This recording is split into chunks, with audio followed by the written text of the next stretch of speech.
अस्सलाम वालेकुम everyone, this is Miya Akbar. Hopes आप सब लोग ठीक होंगे और मेरी वीडियोस आपको पसंद आ रही होंगी।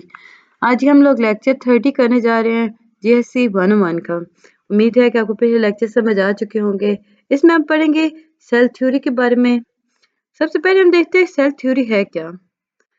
जितने लिविंग ऑर्गेनिज्म हैं वो लाइक कंपोज हुए एक या एक से ज़्यादा सेल से। सेल जो है वो सिंपलेस्ट लिविंग थिंग है।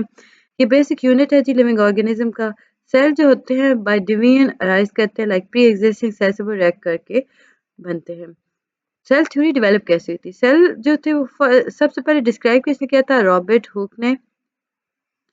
फिर उसके बाद ये उसके टेक्सटाइल मर्चेंट के अकॉर्डिंग देखा जाए तो ल्यू वेन हुक जो थे वो टेक्सटाइल मर्चेंट थे। उन्होंने ऑब्जर्व किया था तिनी ऑर्गेनिज्म को वाटर पॉन्ड के अंदर और उन्हें उसने नाम दिया था कि एनिमलक्यूल।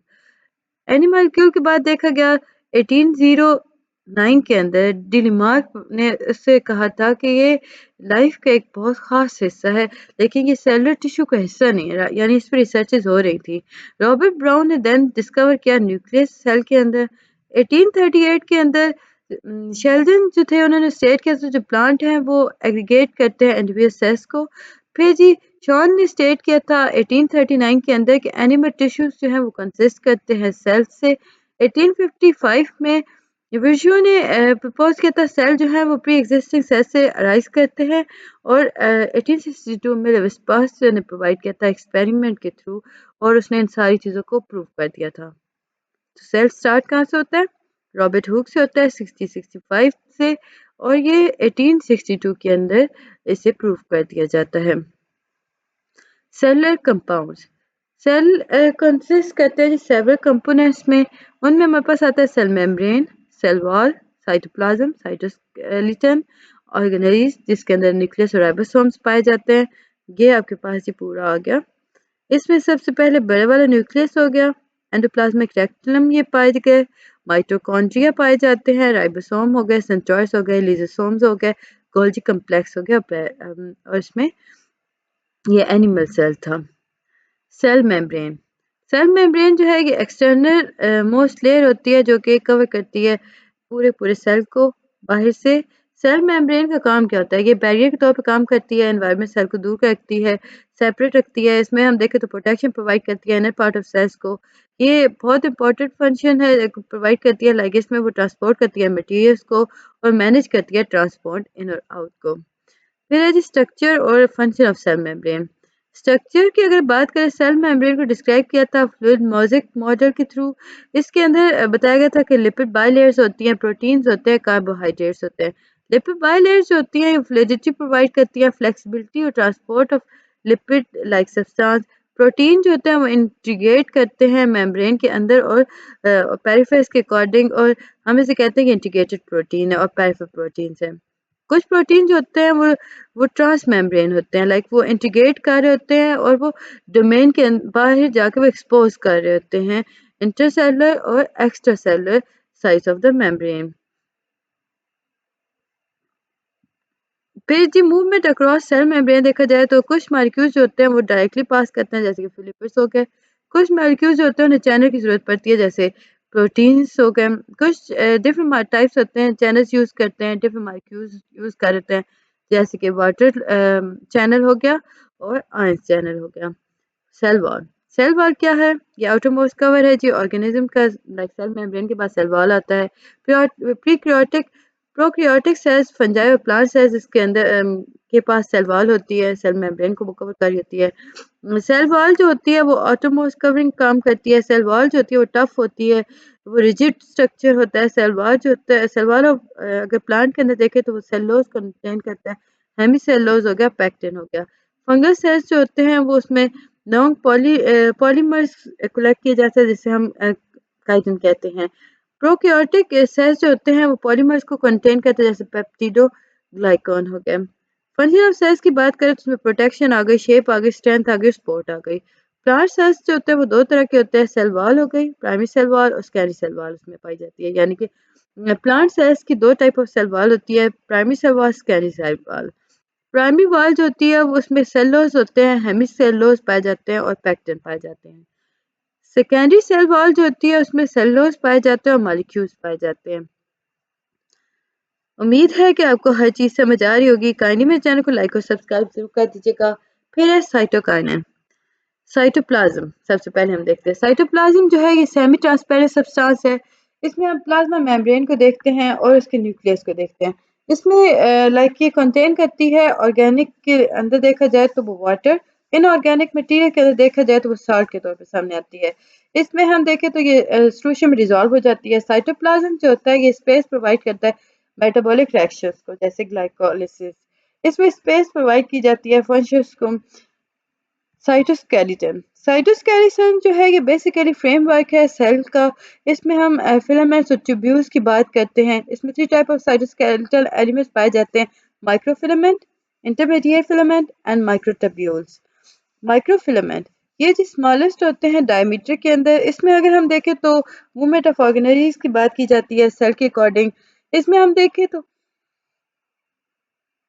हेलिकन चेन्स होती हैं प्रोटीन के नाम, लाइक हेलिकन चेन ऑफ प्रोटीन पाया जाता है जिन्हें हम एक्टिन कहते हैं, और ये मसल सेल्स के साथ मॉडिफाई होती हैं। इंटरमीडिएट इन फिलामेंट्स जो होते हैं वो इंटरमीडिएट होती हैं साइज के अंदर। इसमें डिफरेंट प्रोटीन्स पाए जाते हैं और इन्हें हम कहते हैं केराटिन। ये जो फिलामेंट्स होते हैं ये मेंटेन क्या करते हैं, ये शेप को मेंटेन करते हैं और ये सेल की प्लेसमेंट को हेल्प करते हैं मेंटेन करने में। इसमें अगर हम देखें तो ये प्रोटेक्शन प्रोवाइड कर रहा होता है मुझसे पार्ट ऑफ सेल को। माइक्रोट्यूब्यूल्स जो होती हैं ये लार्जेस्ट होती हैं डायमीटर के अंदर। देखिए ये माइक्रोट्यूब्यूल्स हैं आपके पास। अब ये क्या करती हैं, ये ट्यूब्यूल्स होती हैं ना जो कि लाइक डिमर होती हैं, लॉन्ग लार्ज और हॉलो ट्यूब्स की बनती हैं। ये मूवमेंट का काम करवाती हैं। सीलिया और फ्लैजिला जो होता है वो माइक्रोट्यूब्यूल्स को कंसिस्ट करता है। लाइक ये फिलामेंट्स अगर देखें ना तो ये शेप को मेंटेन करने में काम करते हैं। अभी माइक्रोट्यूब्यूल्स के अंदर ये फिलामेंट्स पाए गए, ये क्या काम करते हैं, ये शेप को मेंटेनेंस करते हैं। फिर है सेल ऑर्गेनेलीज। सेल ऑर्गेनेलीज जो है ये सब सेलुलर स्ट्रक्चर है जो कि पार्टिकुलर फंक्शन को परफॉर्म करता है। इसके अंदर न्यूक्लियस आ गया, माइटोकॉन्ड्रिया आ गया, एंडोप्लाज्मिक रेटिकुलम आ गया और मुख्तलिफ चीज़ें आ गई। इसमें न्यूक्लियस देखें, अगेन हम न्यूक्लियस को काफ़ी डिटेल में देख चुके हैं। इसमें आपका जो चेंजेस आई थी वो थी प्लांट सेल की। एनिमल सेल्स के अंदर ये सेंटर में पाया जाता है। प्लांट सेल्स के अंदर ये साइड पे पाया जाता है क्योंकि वहाँ पे लार्ज वैक्यूल्स पाए जाते हैं। न्यूक्लियस जो होता है वो न्यूक्लियर मेम्ब्रेन से कवर होता है और उसके पास न्यूक्लियर पोर्स पाए जाते हैं। लाइक दिस मेम्ब्रेन थी ना, उसके पास न्यूक्लियर पोर्स पाए गए थे। हम पेंसिल की मदद से देख लेते हैं। ये न्यूक्लियस मेम्ब्रेन है और ये पोर्स हैं जो कि उसके आसपास पाए जा रहे हैं। ठीक है, इसमें हम देखें तो डेंस बॉडी को हम न्यूक्लियस कहते हैं। ये जो फ्लड लाइक बॉडी है इसे हम न्यूक्लियस कहते हैं। इसके अंदर अगर हम देखें तो राइबोसोम आरएनए प्रोडक्शन हो रही होती है। इसमें देखें तो जेनेटिक मटेरियल पाया जाता है जो कि लाइक इसमें हम देखें तो वो न्यूक्लियस के अंदर पाया जाता है इक्वाटिक सेल्स के साथ। एक एक्स्ट्रा न्यूक्लियर डीएनए कुछ सेल्स क्रिएट कर रहे होते हैं। अब ये जो थ्रेड्स टाइप चल रहे होते हैं ना, तो डीएनए जो होता है वो क्या है, वो क्रोमोसोम का हिस्सा है जो कि विजिबल होता है ड्यूरिंग सेल राइबोसोम। राइबोसोम जो होते हैं ये protein making machinery of the cell हम कह सकते हैं। ये जी साइटोप्लाज्म से लाइक ये साइटोप्लाज्म के पास पाए जाते हैं और ये एंडोप्लाज्मिक रेटिकुलम के साथ जुड़े होते हैं। लार्ज नंबर ऑफ राइबोसोम्स जो होता है वो सेल्स के अंदर पाया जाता है। यूकेरियोटिक राइबोसोम जो होते हैं वो डिफरेंट होते हैं प्रोकैरियोटिक राइबोसोम से साइज के अंदर। माइटोकॉन्ड्रिया ये पावर हाउस होता है सेल का। इसमें अगर हम देखें तो एडिसन एटीपी वर्क करता है एडिनोसाइन ट्राइफॉस्फेट। एटीपी क्या है, एडिनोसाइन ट्राइफॉस्फेट। ये बायोलॉजिकल और केमिकल फॉर्म है जी एनर्जी की। माइटोकॉन्ड्रिया जो है वो डबल मेम्ब्रेन होता है, एक को आउटर कहा जाता है और एक इनर मेम्ब्रेन कहा जाता है। माइटोकॉन्ड्रिया जो होता है वो मैट्रिक्स से फिल होता है। इसमें डीएनए मॉलिक्यूल्स पाए जाते हैं, इसमें एंजाइम्स पाए जाते हैं। फिर प्लास्टिसाइड। प्लास्टिसाइड जो होते हैं वो डबल मेम्ब्रेन उनकी भी होती है। लाइक इसमें देखें तो ये प्लास्टिसाइड जो होते हैं वो प्लांट में पाए जाते हैं और मुख्तलिफ ऑर्गेनिज्म जैसे एल्गी हो गई। इनकी बेसिकली मेन 3 टाइप्स होती हैं। क्लोरोप्लास्ट जो कि ग्रीन पार्ट ऑफ प्लांट में रहा जाता है, पाया जाता है, ग्रीन कलर होता है, ये क्लोरोफिल्स के अकॉर्डिंग हो रहा होता है। इसमें ग्रीन पिगमेंट होते हैं, ये फोटोसिंथेसिस का काम करता है। फिर एक क्रोमोप्लास्ट, ये ऑर्गेनाइजीज के अंदर पाया जाता है जैसे कि फ्रूट हो गए, फ्लावर्स हो गए, इन प्लांट्स के अंदर ये पाया जा रहा होता है। ब्यूटीफुल कलर्स होते हैं, जैसे कि ब्यूटीफुल कलर फ्रूट हो गया, फ्लावर्स हो गया। क्यों हुआ ये? क्रोमोप्लास्ट की वजह से होता है, जो कि रेड, येलो, ऑरेंज और मुख्तलिफ कलर पिगमेंट लेके चलते हैं। फिर लिकोप्लास्ट, ये प्लास्टिसाइड्स होते हैं, ये रूट और ट्यूबर्स में पाए जाते हैं। इनमें कलरलेस पिगमेंट्स होते हैं। इनका फंक्शन ये होता है कि स्टोर करते हैं मटेरियल को रूट्स और ट्यूबर्स के अंदर, लाइक पोटैटो हो गया। प्लास्टिसाइड्स जो होते हैं वो डबल मेम्ब्रेन सिस्टम होता है। इनकी मेम्ब्रेन जो होती है वो आउटर मेम्ब्रेन और इनर मेम्ब्रेन, दो तरह की मेम्ब्रेन पाई जा रही होती हैं। अब जो मेम्ब्रेन सिस्टम होता है उसे हम कहते हैं ये थायलॉक्साइड है। स्टैक थायलॉक्साइड जो होता है उसे ग्राना कहा जाता है। अब इसमें देखें तो इनर मेम्ब्रेन पाया जाता है, जैसे स्ट्रोमा कहा जाता है। ऑर्गेनेल्स जो होती हैं, जैसे कि माइक्रोकॉन्ड्रिया हो गया, उनका अपना सेलुलर डीएनए होता है, वो सेल्फ रेप्लिकेटेड ऑर्गेनेल्स होती हैं। फिर है एंडोप्लाज्मिक रेटिकुलम। एंडोप्लाज्मिक रेटिकुलम जो है ये बेसिकली नेटवर्क साथ इंटर ईआर, लाइक हम इसमें देखें तो ये नेटवर्क इंटरकनेक्टेड चैनल होता है और ये सेल के अंदर पाया जाता है। दो तरह के होते हैं, रफ ईआर और smooth ER. Rough endoplasmic reticulum जो होता है वो रफ होता है क्योंकि उसमें राइबोसोम्स पाए जाते हैं सरफेस के अंदर। इसमें हम देखें तो प्रोटीन मॉडिफिकेशन हो रही होती है। इसमें मुख्तलिफ type of free ribosomes use हो रहे होते हैं, लाइक स्मूथ हो गया, by giving their name। SER जो होता है इसमें हम देखें तो मेटाबॉलिज्म पाई जाती है लिपिड और कार्बोहाइड्रेट की। ये वो डायग्राम शो की गई थी। गोल्जी अपरेटस, गोल्जी अपरेटस या गोल्जी बॉडीज या गोल्जी कम्प्लेक्स कहलाती है, यानी कि इसके तीन नाम हैं, Golgi apparatus, Golgi bodies, Golgi complex. ये बहुत इंपॉर्टेंट होता है जी ऑर्गेनरी सेल्स के लिए। इसे डिस्कवर किसने किया था? कैमिलो गोल्जी ने। इसकी वजह से इसे गोल्जी अपरेटस कहा जाता है। ये फ्लैटन डिस्क तरह होता है, लाइक इसमें होता क्या है कि एंडोप्लाज्मिक रेटिकुलम के साथ एसोसिएट होता है, इसलिए हम इसे देखें ना तो वो पोस्ट ऑफिस, इसका सेल का पोस्ट ऑफिस होता है। क्यों? क्योंकि यहाँ पे मटेरियल को पैक किया जाता है in the form of vesicles. इसके एग्जांपल देखें तो प्रोटीन की हम देखें राइबोसोम के अंदर जो बन रही होती है ना, वो इसी गोल्जी अपरेटस की बिहाफ पे बन रही होती है। सेंट्रियोल्स, ये हॉलो सिलेंडर बॉडीज होती हैं और ये न्यूक्लियस में पाई जाती हैं, न्यूक्लियस के पास पाई जाती हैं एनिमल सेल्स के अंदर। इसमें हम देखें तो कुछ लोअर प्लांट्स में पाई जाती हैं। अगर हम देखें ना सेंट्रियोल्स के पेड़ को, तो कलेक्टिवली इसे हम कहते हैं ये सेंट्रीसोम्स हैं। इनका फंक्शन क्या होता है कि ये सेल डिवीजन कर रहे होते हैं, लाइक स्पाइंडल फाइबर बना रहे होते हैं, और ये cell division in animal cells हो रहा है। वैक्यूल्स, वैक्यूल्स जो होते हैं ये मेम्ब्रेन बाउंड ऑर्गेनरीज हैं। ये पाए जाते हैं हर सेल के अंदर। इसका मेजर फंक्शन क्या है कि स्टोर करता है मुख्तलिफ मटीरियल्स को, जैसे फूड मटीरियल हो गया, वेस्ट मटीरियल हो गया। अब ये स्टोर क्या कर रहा है फूड को, तो इसलिए हम इसे कहते हैं ये फूड वैक्यूल है। ये स्मॉल इन साइज होता है और ये वेरी करता है साइज के अंदर। फिर लाइजोसोम, लाइजोसोम जो है ये मेम्ब्रेनस सैक्स फिल्ड विद एंजाइम्स होते हैं। लाइजोसोम जो होते हैं ये स्फेरिकल बैग की तरह होते हैं। इसमें हम देखें तो सिंगल लेयर मेम्ब्रेन पाई जाती है। यूकेरियोटिक सेल्स इसमें गार्बेज डिस्पोजल के तौर पे काम कर रहे होते हैं, लाइक डाइजेस्टर के तौर पे काम करते हैं। अब इनका काम क्या होता है, ये डिस्पोज करते हैं, disposal system of the cell के तौर पे वर्क करते हैं। ये ब्रेक डाउन करते हैं कम्प्लेक्स प्रोटीन, कार्बोहाइड्रेट, लिपिड्स को, और फिर इन्हें डिजॉल्व कर देते हैं। एक्सरसाइज आपको दी गई थी। लेसन 31। उम्मीद है कि आपको समझ आ चुका होगा। काइंडली मेरे चैनल को लाइक और सब्सक्राइब जरूर कीजिएगा। वीडियो पसंद आती है कमेंट करें। एनिमल सेल, सेल मेम्ब्रेन के अंदर देखा जाए तो आउटर मोस्ट लेयर पाई जाती है सेल मेम्ब्रेन के तौर पे। प्लांट सेल के अंदर सेल वॉल पाई जाती है। एनिमल में बहुत सारे वैक्यूल्स होते हैं और इसमें सेंट्रल लार्ज वैक्यूल होता है। न्यूक्लियस साइड पे होती है, इसका सेंटर में न्यूक्लियस होता है। रफ आर एफ यानी रफली राउंड होता है और इसमें वेरिएबल शेप्स होते हैं। ये रफली रेक्टेंगुलर शेप में होता है और इसमें सेल वॉल्स पाई जाती हैं। प्लास्टिड एब्सेंट होते हैं और इसमें सिलिया जो होता है वो रेयरली पाया जाता है और उसमें सिलिया पाया जाता है। ये जी इसका कंपैरिजन था। क्वेश्चन आता है ना कि डिफरेंशिएट बिटवीन एनिमल सेल्स और प्लांट सेल, तो आप ये सारा लिखोगे।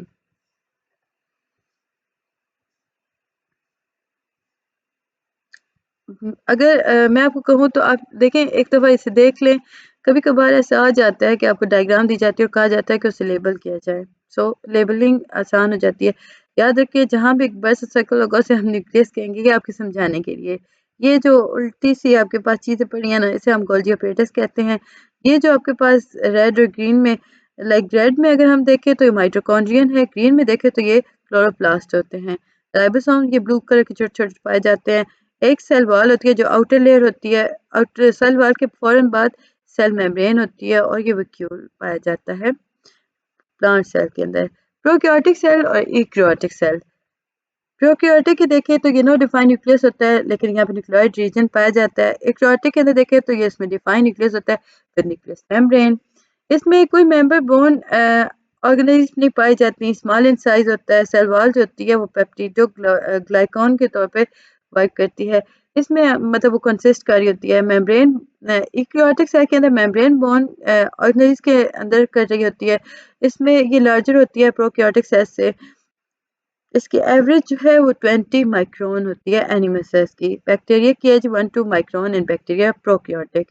सेल वॉल जो होती है वो सेलुलोज से बनके बनती है। सेल डिवीजन, ये जी प्रॉपर्टी है सेल की। सेल जो है वो डिवाइड करता है मुख्तलिफ पर्पस के अकॉर्डिंग।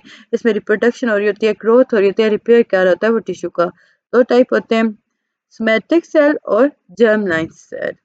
सोमैटिक सेल जो है वो सेल हैं जो कि बॉडी टिश्यू को बात करते हैं। इसमें कुछ सेल ऐसे होते हैं जो रिप्रोड्यूस हो रहे होते हैं, कुछ सेल जो होते हैं वो जो इन्वॉल्व होते हैं रिप्रोडक्शन के अंदर, और वो गमीट बना रहे होते हैं रिप्रोडक्शन के अंदर। इसमें दो टाइप्स होते हैं जी सेल डिवीजन के, जिनके हम कहते हैं माइटोसिस और मियोसिस। माइटोसिस के अंदर आप सोमैटिक सेल्स को डिवाइड करते हो और ये लाइक एसेक्सुअल रिप्रोडक्शन होता है। On the other hand meiosis जो है वो होल सेल की डिवीजन कर होता है, वो गर्म लाइन सेल्स बना रहा होता है। Germ line cells. Cell cycle, cell यहाँ पे साइक्लिक प्रोसेस की तरफ जाता है। फेजेस के बारे में बात करता है, मतलब various passage of time work कर होता है। ये फेजेस जो होती हैं, ये फेज ऑफ रेस्ट हो गया, हाइम होता है, मेटाबॉलिक एक्टिविटी और डिवीजन के अकॉर्डिंग होता है। इसमें हम देखें तो इवेंट सीक्वेंस होते हैं, साइक्लिक प्रोसेस पाए जा रहे होते हैं। जो सेल साइकिल्स हैं उसमें देखें तो मुख्तलिफ फेजेस आती है। इंटरफेज आ गई, ये गैप 1 फेज, सिंथेसिस फेज और गैप 2 फेज आ गई। एम फेज माइटोसिस और डिवीजन फेज, रेस्टिंग और जी जीरो फेज यानी गैप जीरो और read age gap not. Interface, interface देखिए तो इसमें मतलब फेसेस आई हमने बात की। G1, ये जी1 जो है ये सेल इंक्रीज करता है साइज के अंदर। इसमें वो मटेरियल रिक्वायर देखे तो डीएनए सिंथेसिस हो रहा होता है, चेक पॉइंट कंट्रोल मैकेनिज्म इसमें चल रहा होता है। सिंथेसिस फेज, डीएनए रेप्लिकेट कर रहा है इस फेज के अंदर। एस फेज के अंदर हम देखें तो वो चेक कर रहा है कि पॉइंट कौन सा है, उसने सिंथेसिस की डीएनए की करेक्टली की है या नहीं। गैप 2 के अंदर देखें तो ये गैप देख रहा होता है बिटवीन सिंथेसिस और माइटोसिस। ये सेल को बता रहा होता है कि तुमने कंटिन्यू करना है ग्रो के लिए। सेल यहाँ पे प्रिपेयर होता है कि वो डिवीजन के लिए खुद को कर रहा होता है मोटिवेट, या माइटोसिस के प्रोसेस की तरफ चलते हैं। सेल डिवीजन और M mitosis phase, cell growth यहाँ पे स्टॉप हो जाती है। यहाँ पे सेलुलर एनर्जी जो होती है वो ऑर्गेनाइज डिवीजन की तरफ चलती है, यानी 2 डॉटर सेल्स क्रिएट हो जाते हैं। ये चेक पॉइंट होता है जिसमें मिडल ऑफ माइटोसिस होता है, लाइक मेटाफेज चेक पॉइंट इससे कहा जाता है। फिर रेस्टिंग और जी नॉट, यानी कि इसमें देखें तो ये रेस्टिंग फेज है जहाँ पे सेल जो है वो साइकिल को लीव कर चुका है और उसने डिवाइड करना खत्म कर दिया। जी नॉट जो है वो स्टार्ट होता है जी1 से, और वो लाइक इसमें होता क्या है कि वो रेस्ट सस्टेन करता है जी नॉट को बहुत अरसे तक। माइटोसिस, माइटोसिस के अंदर सेल डिवीजन करते हैं जिसके अंदर 2 डॉटर सेल्स जो होते हैं वो एक दूसरे के साथ अटैच होते हैं। माइटोसिस जो है ये ऐसी टर्म है जिसके अंदर आप न्यूक्लियर डिवीजन की बात करते हो। इसमें सेल डिवीजन जो होता है 2 फेजेस के अकॉर्डिंग और होता है। कैरियोकिनेसिस, इसमें डिवीजन ऑफ न्यूक्लियस हो गई, प्रोफेज, मेटाफेज, एनाफेज, टेलोफेज, ये इसके हिस्से हैं। साइटोकिनेसिस, डिवीजन ऑफ सेल हो गया, एनिमल्स और प्लांट सेल के अंदर ये पाए जाते हैं। कैरियोकिनेसिस, प्रोफेज, इसमें क्रोमेटिन मटेरियल जो होता है वो कंडेंस होता है, क्रोमोसोम जो होते हैं वो विजिबल हो जाते हैं। क्रोमोसोम जो होते हैं वो रेप्लिकेट करते हैं, दो सिस्टर क्रोमेटेड के तौर पे वर्क करते हैं। एट द एंड अगर हम बात करें तो हर न्यूक्लियस मेम्ब्रेन जो होता है वो डिस्पीयर हो जाता है। सेंट्रियोल जो होते हैं वो मूव कर देते हैं पोर्स की तरफ, और माइक्रोट्यूब्यूल्स जो होती हैं वो बनना शुरू हो जाती हैं। मेटाफेज, क्रोमोसोम ने अब यहाँ पे खुद को अरेंज करना शुरू कर दिया इक्वेटर पर। यहाँ पे देखें तो क्रिटोकोर्स जो होते हैं वो माइक्रोट्यूब्यूल के साथ अटैच हो जाते हैं। एनाफेज, क्रोमोसोम जो होते हैं यहाँ पे टुवर्ड पोज मूव करना शुरू कर देते हैं। सिस्टर जो क्रोमेटाइड होते हैं वो सेपरेट हो जाते हैं एक दूसरे से, और वो पोज की तरफ चले जाते हैं। टीलोफेज, टीलोफेज के अंदर क्रोमोसोम्स जो होते हैं वो पोज तक पहुंच गई, न्यूक्लियर मटेरियल स्टार्ट हो गया, और इसमें हम देखें तो डीकंडेंसिंग स्टार्ट हो गई। न्यूक्लियर मेम्ब्रेन जो होगा वो फॉर्मिंग स्टार्ट कर देता है। ये आपके पास कंप्लीट एक पिक है, लाइक देखें यहाँ पे वो भी स्टार्ट हुआ है। यहाँ 2 क्रोमेटाइड बन गए, वो अटैच हुए, वो एक दूसरे से अलग हो रहे हैं, वो पूरा प्रोसेस यहाँ दिखाया गया था। साइटोकिनेसिस प्लांट और एनिमल्स के डिफरेंट होते हैं। प्लांट का देखें तो सेल प्लेट के तौर पे काम करते हैं। ये सेंटर में पाए जाते हैं सेल के और ये मूव करते हैं टुवर्ड साइज। सेल प्लेट जो होता है वो डिवाइड करता है 2 सेल्स सेम ऊपर जैसे हमने 2 सिस्टर सेल्स बनाए थे, यहाँ पे 2 सेल्स बने। सेल प्लेट जो होता है उसमें मटेरियल प्रोड्यूस करता है गोल्जी बॉडीज और ये वेसिकल्स के अंदर हो रहा होता है। अब ये मटेरियल जो होता है सेल मेम्ब्रेन को लेके चलता है, सेल वॉल कंपोनेंट्स इसमें पाए जाते हैं। साइटोकिनेसिस जो होता है वो एनिमल सेल्स के अकॉर्डिंग चलता है। एनिमल सेल्स के अंदर देखें तो वहाँ पे क्लेवेज फ्यूरो हो जाता है जिसे हम कहते हैं इन्वेजिनेशन ऑफ सेल मेम्ब्रेन। ये प्रोसेस जो होता है ये हेल्प करता है साइटोस्केलेटन की। इसमें 2 डॉटर सेल्स क्रिएट होते हैं लाइक दिस। माइटोसिस की इम्पोर्टेंस देखें तो माइटोसिस की वजह से सेल डिवीजन हो रही होती है। ये डेवलपमेंट और ग्रोथ के प्रोसेस को हेल्प करता है। इससे टिश्यू क्रिएट होते हैं, डेवलपमेंट न्यू सेल्स की हो रही होती है। इसमें देखें तो रिप्लेसमेंट ऑफ सेल्स हो रही होती है, वूंड हीलिंग हो रही होता है। ये सारा प्रोसेस जो होता है ये माइटोसिस की वजह से होता है। माइटोसिस जो होता है वो एसेक्सुअल रिप्रोडक्शन है मुख्तलिफ ऑर्गेनिज्म के अंदर। एरर्स देखिए तो मुख्तलिफ सेल बॉडीज जो होती हैं वो डिवाइड करती है कभी कभार करेक्टली, मतलब अक्सर, कभी कभार ऐसा होता है कि वो गलत भी हो जाती हैं। तो इसके रीजंस देखें तो सीरियस प्रॉब्लम क्रिएट हो जाते हैं, अनकंट्रोल्ड डिवीजन स्टार्ट हो जाती है एबनॉर्मल टिश्यूज की और हम इसे कैंसर की तरफ लेके चलते हैं। उम्मीद है कि आपको ये सारी चीज़ें समझ आई होंगी। मिलते हैं नेक्स्ट वीडियो में, तब तक के लिए अल्लाह हाफिज।